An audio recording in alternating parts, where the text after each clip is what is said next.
Medical বন্ধুরা ছেলে মেয়ে একসাথে মিলে মজা করে বাইরে ঘুরতে যায়, খেতে যায়, ইসলামের দৃষ্টিকোণ থেকে এটা কতটা গ্রহণযোগ্য? এই প্রশ্নের উত্তরে আপনারা একজন প্রখ্যাত একজন বিজ্ঞানীর একটি উক্তি আপনারা আমার চাইতে আরো ভালো জানার কথা, যে তিনি বলেছিলেন একজন ছেলে এবং একজন মেয়ে কখনো বন্ধু হতে পারে না। আপনি বলবেন, না ভাই, আমার মনে কোনো বাজে চিন্তা নেই, আপনি এত হুজুর মানুষের সাথে খারাপ চিন্তা কেন করেন? আপনারা হুজুররা যে কোনো কিছুকে এত খারাপভাবে দেখার কারণটা কি? আপনার মনে কোনো খারাপ চিন্তা আসছে না, আমি আপনাকে সত্যবাদী বলে বিশ্বাস করলাম। আপনি অসুস্থ আমি এটা মনে করলাম না, আমি মনে করলাম আপনি সুস্থ, বাট আপনার মনে খারাপ কোনো চিন্তা আসছে না। এই না আসাটা এটা চূড়ান্ত না। একটা সীমিত সময় পর্যন্ত হয়তো আপনার মনে খারাপ কিছু আসছে না, কিন্তু একটা সময় আসবে, একটা সময় আসবে। শত সহস্র ঘটনা আমাদের চতুর্দিকে ঘটে থাকে, যে ঘটনাগুলোর দিকে তাকালে, যে ঘটনাগুলোকে স্টাডি করলে আমরা দেখব যে দিনের আলোর মতো পরিষ্কার আল্লাহ রাব্বুল আলামিন নারী পুরুষকে একজন আরেকজনের প্রতি আকৃষ্ট হবে সেভাবে সৃষ্টি করেছেন। সৃষ্টি এভাবে, প্রকৃতি এভাবে। অতএব আপনি এখানে যদি ভালো সাজার চেষ্টা করেন যে না, আমার মনে খারাপ কোনো চিন্তা আসে না, তাহলে আপনার ডাক্তার দেখানো দরকার।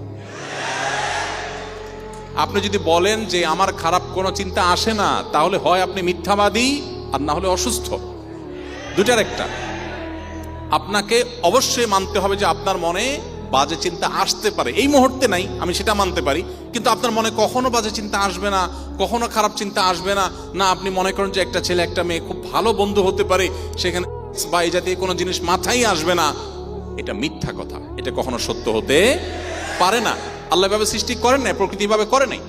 হ্যাঁ, আপনি বলতে পারেন যে ভাই আমি মনে মনে বাজে চিন্তা করব, মুখে তো কিছু বলবো না। মনে রাখবেন, এখানেই ইসলামী শরিয়ার সৌন্দর্য প্রকাশ হয়। গোটা পৃথিবীর সমস্ত সভ্যতা এবং সকল সমাজ বলবে একজন নারী, তার প্রতি তুমি অন্যায়ভাবে হাত বাড়াবে, তুমি অবশ্যই অপরাধী, তোমাকে বিচার করতে হবে, তুমি লম্পট, তুমি চরিত্রহীন, 100 বার বলবে। পৃথিবীর কোন সভ্যতা আপনাকে বলবে না একজন নারী তার সৌন্দর্য দেখে তাকে মনে মনে আপনি করছেন, আপনি মনে মনে করছেন, মনে মনে তাকে নিয়ে নোংরা চিন্তা করছেন, মনে মনে আপনি তার সাথে ব্যভিচারে লিপ্ত হয়েছেন। পৃথিবীর কোন সভ্যতা, কোন সমাজ বলবেন আপনি খারাপ মানুষ, বলবে তুমি আস্ত একটা ফেরেশতা, তুমি তো কারোর দিকে হাত বাড়াও নাই। কিন্তু ইসলাম আমাদের এই সভ্যতার চাইতে আরো এক ধাপ এগিয়ে। ইসলামী শরিয়া বলে আপনি কারোর কোন নারীর প্রতি অবিচার করেছেন, তার চরিত্র হনন করবার অপচেষ্টায় লিপ্ত হয়েছেন, আপনি জেনাকারী, আপনি পাপিষ্ট, আপনি ব্যভিচারী, আপনি অপরাধী, সাথে সাথে আরো এক ধাপ এগিয়ে আপনি কোন নারীর সৌন্দর্য দেখে মনে মনে জল্পনার জগতে, কল্পনার জগতে তাকে করেছেন, তাকে নিয়ে আপনি বাজে নোংরা চিন্তা করেছেন। নবী সাল্লাল্লাহু আলাইহি ওয়াসাল্লাম বলেছেন জিনাল আইনি আন নজর, তুমি অন্তরে যে তাকে নিয়ে বাজে চিন্তা করলে বা চোখ দিয়ে যে খারাপ দৃষ্টিতে তার দিকে তাকালে, এর কারণে তুমি আল্লাহর খাতায় জেনাকারী হিসাবে, ব্যভিচারী হিসাবে তোমার নাম লেখা হয়ে গেল। কিয়ামতের ময়দানে তোমার বিচার হবে। Wait and C.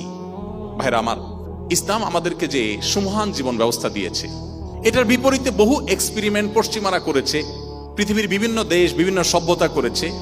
সবাই একটা পর্যায়ে এসে আবার বাস্তবতায় ফিরে আসতে বাধ্য হয়, নিরুপায়। কারণ প্রকৃতি, আল্লাহ সৃষ্টি এভাবে, এর বাইরে কোনো সিস্টেমে মানুষের উন্নতি থাকতে পারে না। এই জন্য ছেলে মেয়ে একসাথে যদি পড়াশোনা করতেই হয়, তাহলে সেক্ষেত্রে অবশ্যই স্বকীয়তা বজায় রেখে শরিয়ার পর্দার বিধিবিধানগুলোকে সর্বোচ্চ গুরুত্ব দিতে তারপর আমাদেরকে মেনে চলতে হবে। এটা আমাদের কল্যাণার্থে। এটা মেনে চললে যে আল্লাহর কোনো লাভ তা না, আমাদের সুবিধা, আমাদের লাভ, আমাদের সামাজিক শান্তি শৃঙ্খলা এগুলো বজায় থাকবে। পশ্চিমা পৃথিবীতে আপনারা আমার চাইতে ভালো জানেন, আপনি গুগলে সার্চ করেন, পৃথিবীতে সবচেয়ে বেশি নারীদের যৌন হেনস্থার শিকার হয় কোন দেশগুলোতে, আপনি দেখেন। আপনি মুসলিম কান্ট্রিগুলোর চাইতে অমুসলিম কান্ট্রিগুলোতে বেশি পাবেন, তথাকথিত উন্নত দেশগুলোতে আরো বেশি পাবেন। সেখানে কর্মক্ষেত্র বলেন, শিক্ষা প্রতিষ্ঠান বলেন, সব জায়গাতে নারী নানাভাবে যৌন নিগ্রহের শিকার হচ্ছেন। কেন? ওই যে শরীয়তের পর্দার বিধানকে আপনি তুলে দিয়েছেন। গোটা পৃথিবীর সমস্ত সভ্যতা বলবে বিজ্ঞাপনে, বিলবোর্ডের নামে, নাটক সিনেমার নামে, পত্রিকা সংবাদের নামে, বিভিন্ন নামে নারীকে উন্মুক্তভাবে প্রদর্শন করা হবে, বাট তোমাকে কন্ট্রোল করতে হবে। এটা কিভাবে যৌক্তিক হতে পারে? আপনি আমাকে শতভাবে আমার ধৈর্য হারা হওয়ার পথে আপনি আহ্বান করবেন, নানাভাবে আপনি উস্কে দিবেন, আবার বলবেন না খবরদার নিজেকে নিয়ন্ত্রণ করতে হবে। ইসলাম বলে তুমি তোমাকে নিয়ন্ত্রণ করতে হবে। আর তোমার নিয়ন্ত্রণ করার সুবিধার্থে ইসলাম অনেকগুলো বাদ দিতে বলেছে। মেয়েদেরকে বলেছে তোমরা শালীন পোশাকে থাকো, পর্দা করো।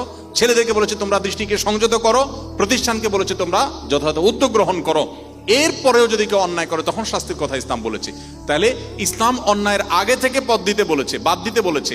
আর অন্যান্য সভ্যতা শুধু অন্যায় করতে নিষেধ করে, কিভাবে অন্যায় থেকে মানুষ বেঁচে থাকবে তার পদ্ধতির কথা ইসলাম কিন্তু, এই অন্যান্য সভ্যতা কিন্তু বলে না। অতএব একজন মুসলমান হিসাবে এই জায়গাটাতে আমাদের ক্লিয়ার থাকতে হবে।